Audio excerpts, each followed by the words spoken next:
Je sais, moi aussi. Lâche ce téléphone, j'en ai besoin, moi aussi.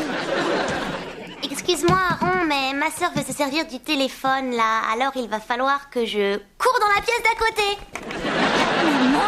Oh, laisse tomber, elle parle avec son petit copain, je trouve ça trop mignon. Tina a un petit copain?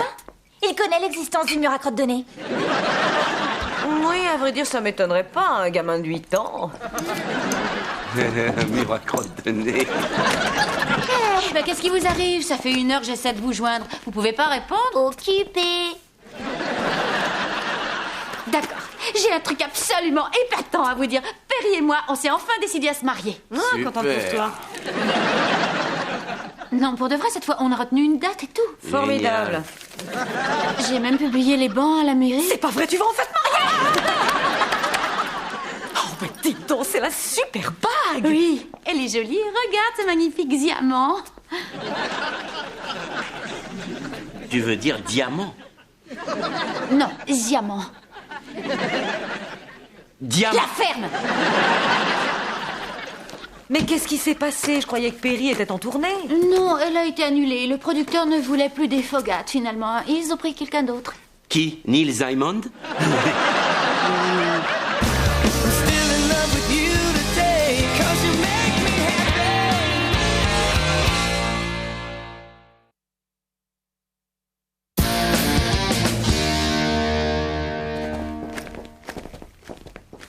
Ah, Linda, je sais pas trop. Tu es sûre que tu veux te marier dans le local des vétérans? Oh, bah ça peut se comprendre, Judy. Ta sœur et cette maison ont ouvert leurs portes à plus d'un vieux guerrier sur le retour. D'accord, c'est assez dépouillé, mais c'est disponible. Ça me rappelle ce que Judy disait à propos de toi le jour de votre mariage. Tu veux que je te dise? Ça fonctionnera très bien. On mettra l'hôtel sur l'estrade et ici le treillis. Pardon, c'est ta façon de dire un treillis. Il se trouve que Perry a déjà prévu le déroulement de la cérémonie. Comme son groupe avait plein de matos pour la tournée qui a été annulée, alors on a décidé qu'on s'en servirait pour animer le mariage. Mais avec goût, bien sûr. Bien sûr. Et d'abord, ce sera complètement noir. Et puis, boum, on verra l'hôtel apparaître sous un véritable déluge de paillettes de lumière. T'es d'un classique. Et soudain, un synthétiseur. Et puis boum, sous une pluie torrentielle de flash, voilà que soudain apparaît la mariée. C'est moi! Les portes de derrière s'ouvrent, mes musiciens apparaissent. Je joue un solo à la Jimi Hendrix. Mes potes et moi, on remonte l'allée centrale vers Linda et on se met devant elle. Qui va-t-elle choisir? Les demoiselles d'honneur pourront voter? Damnation, j'ai oublié les demoiselles d'honneur. Mais oui, il va falloir imaginer une chorégraphie, je suppose. Excusez-moi. Bill, essayons de monter quelque chose.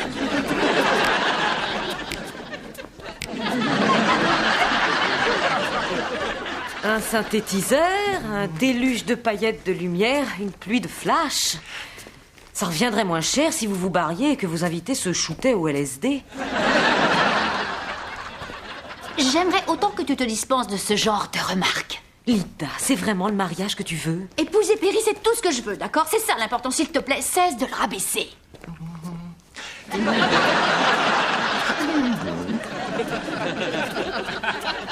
Et puis si on oublie le côté paillettes et les flashs, ça reste un mariage traditionnel où il y aura mes amis et la famille. Excusez-moi, je cherche cette espèce de ringard qui doit se marier dans 1 semaine. Roach? Oh, j'aurais jamais cru te voir si tôt. Attends, tu blagues? Je me suis pas encore couché. Oh, toi, t'es vraiment un marrant, hein. Hé, Linda, viens, je te présente Roach, c'est lui qui va nous marier. Ah, Roach va nous marier? Ah, révérend Roach, ravi de vous rencontrer. Et puis ce sera aussi mon témoin. Et pourquoi? Parce que c'est mon meilleur pote. C'est mon compadre. C'est mon frère d'une autre mère. Et vous êtes sûr d'être approuvé par le Saint-Ministère? Ouais, et je prends ma charge très au sérieux. Alors, vous avez décidé quoi pour la cérémonie? À poil ou habillé? Habillé. Pas de bol.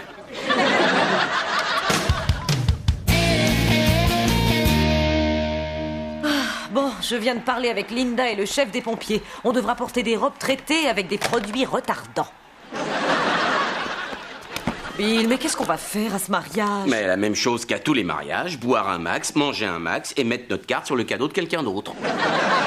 Mais pourquoi elle n'a pas plutôt épousé ce courtier en bourse qu'elle fréquentait, Glenn Pearson? Il demande de ses nouvelles à chaque fois qu'il passe au cabinet pour se faire faire un détartrage. Le doux crissement de la fraise du dentiste, de la douleur oppressante. Je ne suis pas surpris que ça lui rappelle Linda. Enfin, ce qu'il lui faut, c'est un garçon solide et gentil tel que Glenn. Comment Perry pourra-t-il assumer une famille? Mais il a été engagé dans une boîte à Reno. À Reno? Ouais, il est pris là-bas pour 2 ans, dans le bar d'un casino. Je croyais que tu le savais. 2 ans? Cette espèce d'abruti emmène ma sœur à Reno? Je préfère le voir comme l'homme qui est parvenu à réussir le miracle d'emmener ton abruti de frangine à Reno. Je suis prête à parier qu'elle ne sait même pas qu'elle va à Reno. À mon avis, il la force à y aller comme il la force à s'engager dans ce fichu mariage. Judy, ils sont heureux de se marier et ça me fait plaisir. Tout le monde est très content qu'ils partent à Reno. Enfin, peut-être à l'exception des habitants de Reno. Oui, tout ira bien. Elle viendra nous voir, on ira la voir. Oh, on pourra y aller pour le carnaval, hein? C'est à Rio, pas à Reno, mon pauvre crétin. Je crois que tu te trompes sur ce coup-là.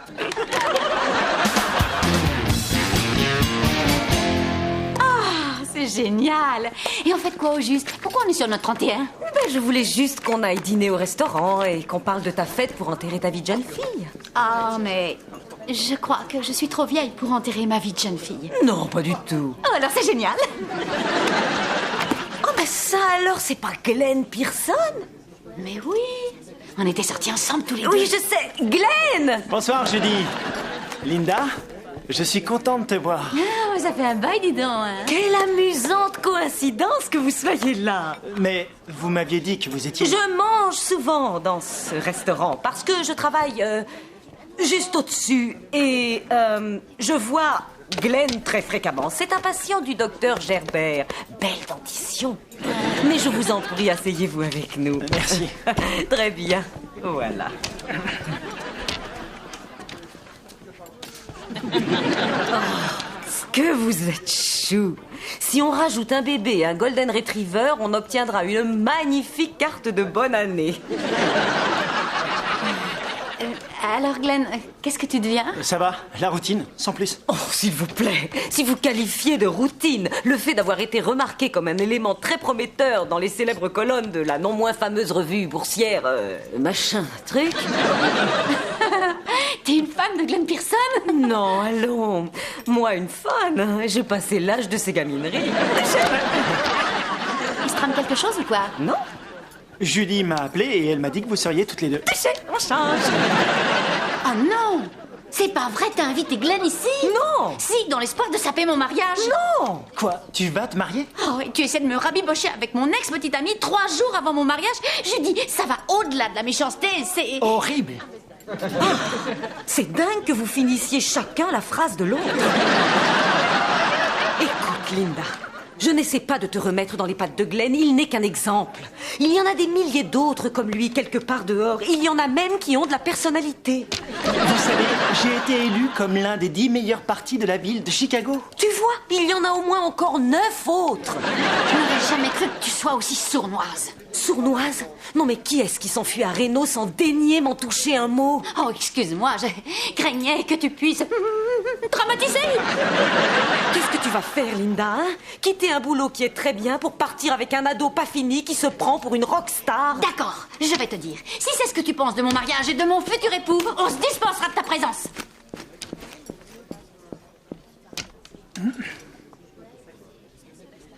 J'étais numéro 4.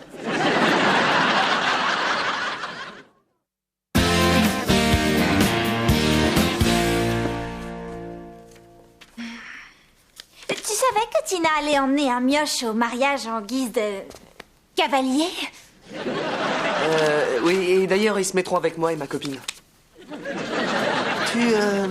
T'as toujours personne? Enfin, je veux dire, t'as trouvé personne? J'ai encore 2 ou 3 jours. Et dis donc, tu sais, je viens de penser à quelque chose. Maintenant que tante Linda sera mariée, tu vois, c'est toi qui vas devenir notre tante Linda. Attends, répète ce que tu viens de dire. Du calme, ça suffit tous les deux. Où est votre père? Il est monté essayer sa tenue de mariage. Aïe! Quoi? Il peut dire mariage. Je sais qu'il y a un mariage. Ouais, mais j'avais envie de le taper. Oh, quelle belle brioche! Je ne crois pas qu'il soit impératif que tu mettes un t-shirt en dessous. Pas de t-shirt? C'est sexy. La belle brioche. Oh, c'est trop nul. Ma sœur va enfin arriver à se marier et moi je ne serai même pas là. Oh, s'il te plaît, tu ne peux pas manquer ça. Il y a un super bar et une pluie de paillettes. Ouais, tu vas voir, à mon avis, tu seras surprise. Non, Linda ne veut pas de moi dans la mesure où elle sait ce que je pense de ce mariage et je ne vais pas changer ma façon de penser. À mon sens, elle fiche sa vie en l'air. Oh, ne sois pas si négative. Quand tu regardes la vie de ta sœur, tu peux me dire ce qu'elle fiche en l'air? Salut Bill, tu es vraiment très élégant. Très jolie chemise. Et tu pourras la déchirer et la jeter dans la foule avant de frapper le gong du mariage. Alors c'est moi qui frapperai le gong? Et Linda qui croit qu'elle aura la vedette. Bonjour, Perry. Salut Judy. J'étais passé te déposer mon cadeau pour la mariée. Linda et Perry embarqués pour une tournée éternelle. Très chic. Bon, j'ai encore plein de trucs à faire, alors bonne chance pour Judy, tout. attends, faut qu'on se parle d'abord. Écoute, je sais que tu m'aimes pas particulièrement. C'est pas vrai. Tu as attiré ma fiancée à un rendez-vous hier soir.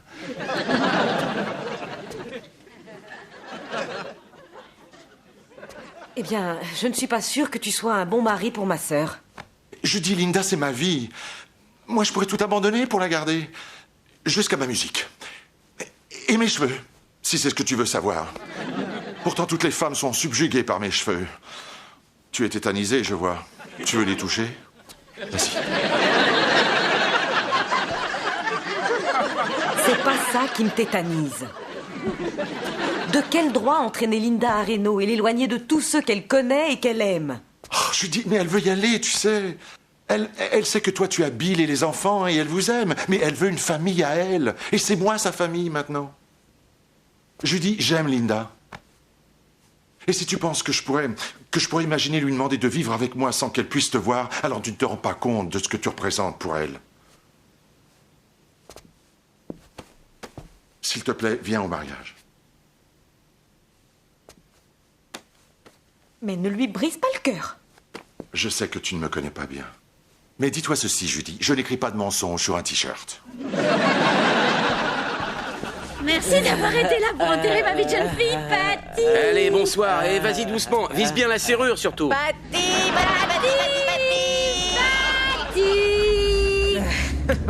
Chérie, je suis bien contente que tu sois plus fâchée parce que je t'aime beaucoup.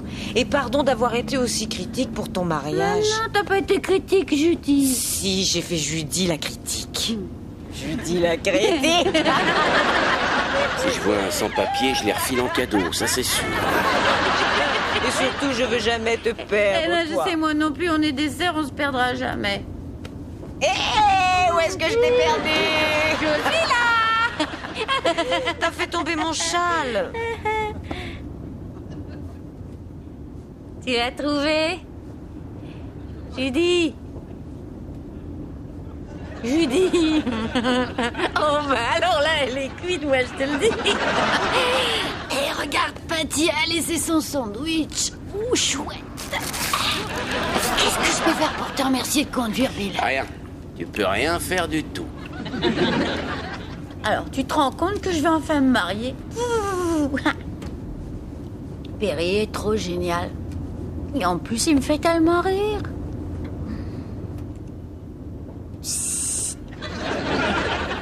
En vrai, c'est surtout moi qui me moque de lui.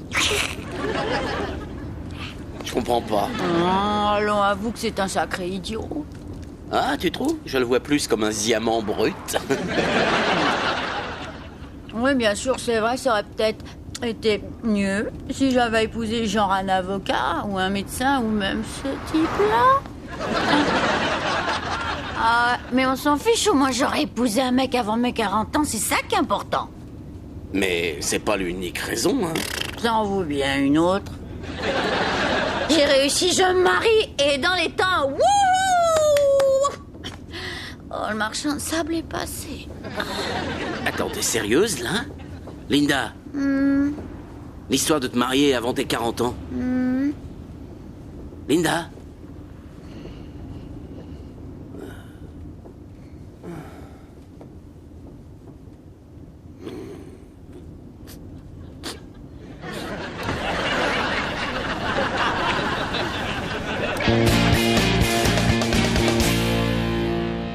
Salut. Salut. Dis donc, t'as vu Linda? Oui, elle termine de s'habiller. Tu l'as trouvée comment? Ça va? Mieux que moi. Elle ne danse pas dans l'allée centrale. Ben toi non plus? Bonjour tout le monde. Je voulais vous remercier d'être là pour fêter le jour où je vais épouser l'amour de ma vie. Ma vie, 1, 2, ma vie, 1, 2. Et un peu plus de réverb. On a récupéré le prêtre dans les toilettes. Il a mis un de ses boxons. C'est bon. Ça va? Alors, on y va, c'est parti. Là. Non. Ouais, c'est vrai, on a dit habiller cette fois-ci. Oui, voilà. C'est vraiment pas de bol. Alors, tu n'es plus inquiète de la décision de ta sœur? Non, c'est sa vie. Je ne suis pas emballée par le fait qu'elle s'installe à Reno, mais elle fait ce qu'elle veut et Perry a l'air de tenir à elle. Oui, je sais qu'il l'aime, oui. Oh non, je t'assure, Bill, il faut que j'apprenne ses pas. Je vais demander à Lorraine.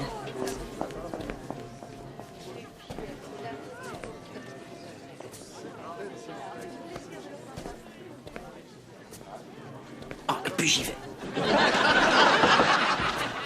Ça va? Oui.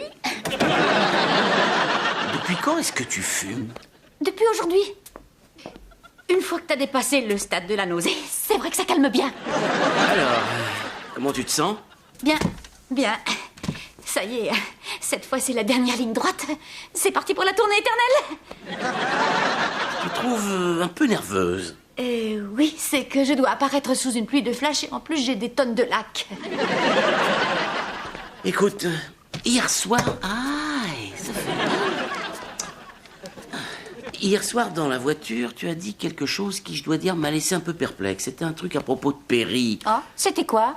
Eh bien, tu l'as traité d'idiot. Et alors? C'est gentil comparé à ce que j'ai dit, dis-toi. Crétin.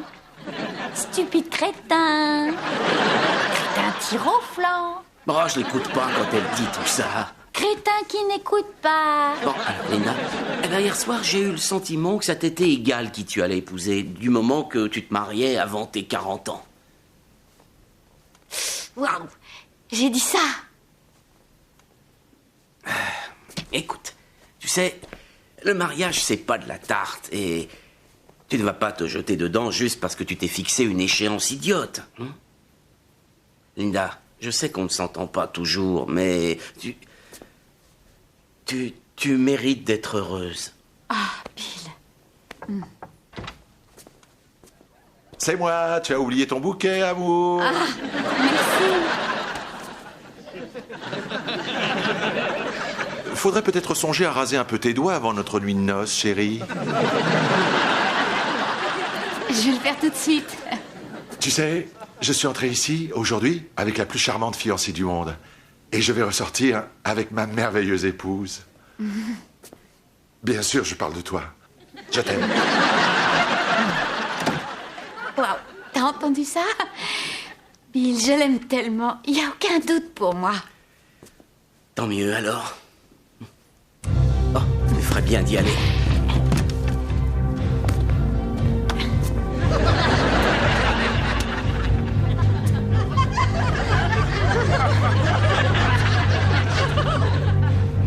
Comment suis-je? Bien. Bien, oui. Merci. Merci pour tout. Je t'aime, tu sais. Ouais. Je sais, et toi, va vite au tâton, allez. Bonjour, la lune de miel est finie. Aloha! Alors, ce motel à Cleveland. C'était magnifique. Je figure officiellement au panthéon des rockstars. Il a écrit son nom sur le mur des toilettes. Et moi, c'est pareil, mais pour le baseball. Mais je crois que le plus important, c'est qu'on a une bonne nouvelle. Ah oui, quand je serai à Reno, Linda, elle, restera ici, à Chicago. C'est vrai? Quoi? Oui, Et puis j'aurai des vacances, et puis Perry aura un week-end sur 3. Alors finalement, on se verra autant qu'aujourd'hui. Ah oui, mais ce sera pas la même chose. Oh, Bill, ne t'inquiète pas, ça va fonctionner. Non, mais c'est bête, c'est trop bête. Mais je dois dire que ce qui m'a permis d'accepter une telle décision, ça a été de savoir qu'en fait, quelqu'un d'autre ici m'aime bien. Ça a été une vraie délivrance. Est-ce que tu pourrais te reculer un petit peu, s'il te plaît?